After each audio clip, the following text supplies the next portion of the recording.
48 millions d'euros, c'est la somme que cette année, l'État devrait consacrer au logement social dans le Puy-de-Dôme. C'est encore plus que l'année dernière, avec une répartition de l'enveloppe un peu différente. L'effort va être fait sur les logements sociaux locatifs en EHPAD, soit en établissement d'hébergement pour personnes âgées dépendantes, mais aussi sur les logements sociaux en accession à la propriété en passe foncier. Une centaine sont déjà prévus cette année. Ce passe foncier, en fait, sa philosophie vise à permettre aux ménages à accéder à la propriété en supportant, grosso modo, une charge financière à peu près identique à ce que serait cette charge s'ils étaient locataires dans le logement social. L'action de l'État devrait également se renforcer en faveur des logements existants. Des aides vont être accordées aux propriétaires d'habitations privées dans l'ancien, surtout en milieu rural et pour des travaux d'isolation thermique.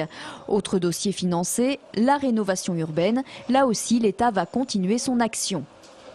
L'État s'est engagé depuis 2005 dans une politique puissante de rénovation urbaine qui bénéficie à tous les quartiers sensibles des villes et des agglomérations. Pour la région Auvergne, ce sera sur la période 2006-2013 75 millions d'euros.